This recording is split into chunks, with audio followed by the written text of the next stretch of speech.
J'aimerais donner la parole à Monsieur Abrahamson. Pourriez-vous nous faire part de votre avis sur la question? Abrahamson, could you say comment on the issue a little bit? Yes. Okay. Je me prénomme Benjamin Abrahamson et je suis un juif orthodoxe.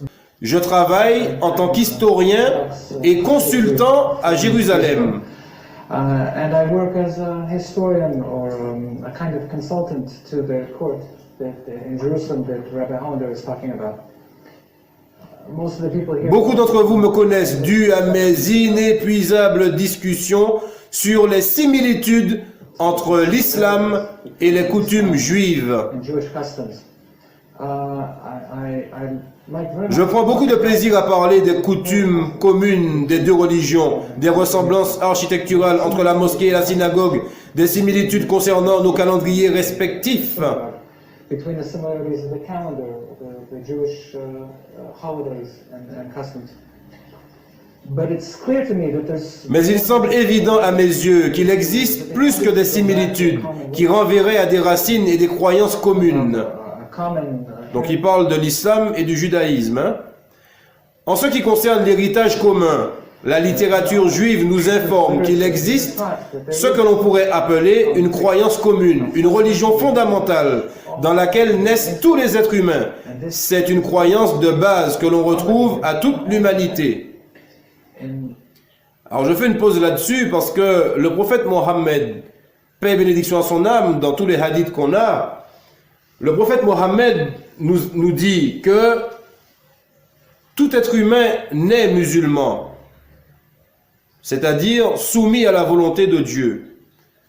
Et qu'ensuite, ce sont ses parents, à travers son éducation et son entourage, qui vont le faire dévier de cette voie. Et c'est pour ça que lorsque quelqu'un se convertit à l'islam, on ne dit pas qu'il s'est converti, mais on dit qu'il s'est reconverti. C'est-à-dire qu'il est revenu vers le droit chemin, si je peux m'exprimer ainsi. Il est retourné de nouveau vers sa base, son origine, qui est l'islam, le fait de se soumettre à la volonté de Dieu. Et ce monsieur nous dit que, en ce qui concerne l'héritage commun, la littérature juive nous informe qu'il existe ce que l'on pourrait appeler une croyance commune, une religion fondamentale dans laquelle naissent tous les êtres humains.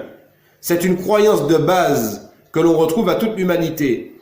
Donc ce que ce monsieur juif nous dit, le prophète Mohammed sallallahu alayhi wa sallam nous l'a dit aussi en islam pour les musulmans. Donc ça confirme bien ce que Dieu nous dit jusqu'à maintenant.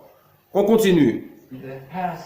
Dans le passé, nous avons attribué cette croyance différentes, nous avons attribué, à cette croyance différentes appellations. Ceux qui craignent le ciel, Bane Noah, ce qui signifie les enfants de Noé.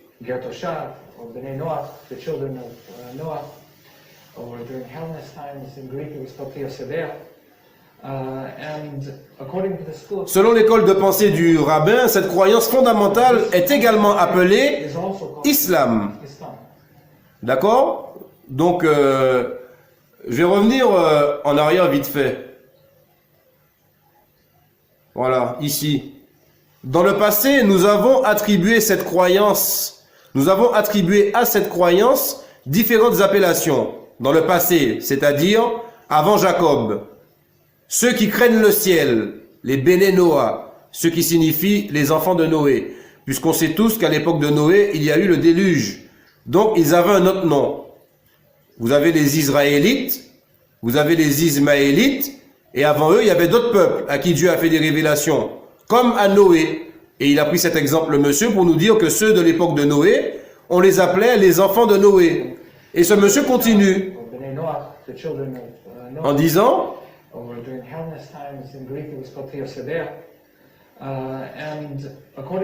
selon l'école de pensée du rabbin, cette croyance fondamentale est également appelée islam. Dans la Torah, le mot cananéen, qui fait référence aux enfants de Jacob, se traduit en araméen par Salomei, ou encore Muslimei. Salomei ou Muslimei.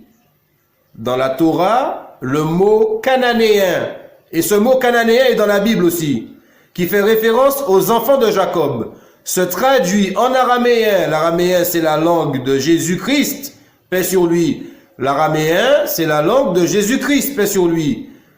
Se traduit par Salomei ou encore Muslimei, ce qui voudrait dire que Jésus-Christ était un musulman aussi, c'est-à-dire qu'il faisait la volonté de Dieu. Il était soumis à la volonté de Dieu, il n'était pas Dieu. D'accord? On continue. The word that is used is Salamai or Muslimai.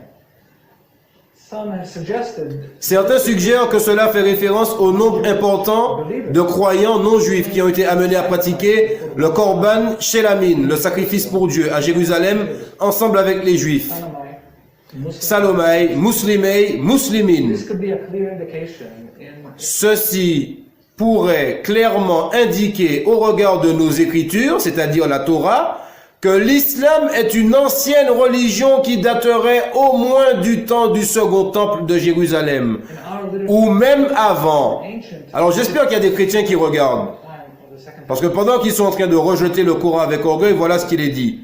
Ceci pourrait clairement indiquer au regard de nos écritures que l'islam est une ancienne religion qui daterait au moins du temps du second temple de Jérusalem, ou même avant. And if Et il continue. Et si les racines de l'islam sont identiques à ce que nous appelons Béné Noah, les enfants de Noé, alors, selon nous, l'origine de l'islam est si ancienne qu'elle remonterait à la religion de Noé et celle d'Adam en personne. Subhanallah. this is the religion of Noah, Alors les chrétiens qui ne connaissent pas l'islam, sachez que les juifs à qui on a révélé la Torah, eux ils savent. Ensuite il dit, la proximité de l'islam et du judaïsme a toujours été attestée par les érudits de la Bible